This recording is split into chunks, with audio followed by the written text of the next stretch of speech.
Hello, আসসালামু আলাইকুম। আবার চলে আসলাম আজকে। আজকের ভিডিওটি হবে টার্নারি অপারেটর। সো আগের যে ভিডিওটি ছিল সেইখানে আমি আসলে ইফ, এলিফ, এলস এর মাধ্যমে আসলে শিখাইছিলাম অ্যান্ড নেস্টেড ইনার ইফ এর মধ্যে কিভাবে ফাংশন কন্ট্রোল করে সেটা আসলে দেখাইছিলাম।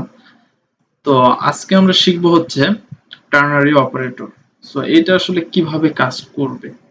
সো আসুন পাইচার্মে যাই। সো ওকে, নতুন একটি ফাইল ক্রিয়েট করব। আমরা প্রোগ্রাম 15 যেহেতু 15 নম্বর প্রোগ্রাম দিলাম। সো এইটা first number one equal to 20, সেটা একটু বড় করি।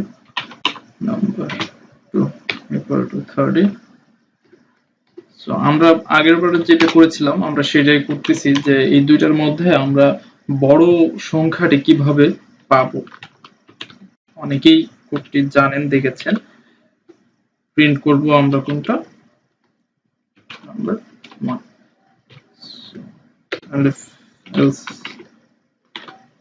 else এর মধ্যে প্রিন্ট করব হচ্ছে নাম্বার 2। সো এমনটা আমরা আগে শিখেছিলাম, তো এটা অবশ্যই প্রিন্ট করবে। দেখেন আপনারা, সো 30, এখানে আমাদের বড় সংখ্যা 30। তো আমরা এই ছোট্ট প্রোগ্রামটাকে আবার দেখব একটু।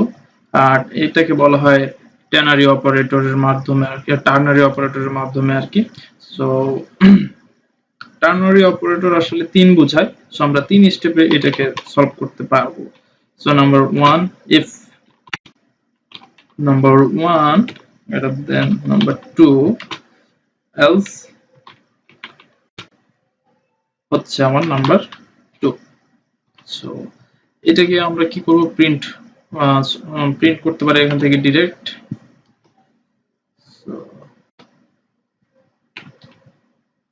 এখান থেকে ডিরেক্ট আমরা প্রিন্ট করি, দেখি কি আসে।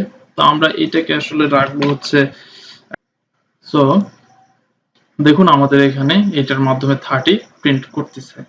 তো এটা আসলে টার্নারি অপারেটরের মাধ্যমে আমরা সলভ করতে পারি। যেমন আরেকটি ওয়ে আপনারা ইউজ করতে পারেন, সেটা হচ্ছে suppose max equal to, sorry, suppose আমরা এইটুকু কপি করলাম, কন্ট্রোল এক্স। সো এটা আমরা ম্যাক্স ভ্যালুর মধ্যে রেখে দিব। দেন এটা নিয়ে আপনারা পরে কোথাও কাজ করতে পারবেন, এর জন্য এমন আর কি। সো এখানে দেখেন ঠিকই আমাদের 30 প্রিন্ট করবে। এই যে দেখেন 30।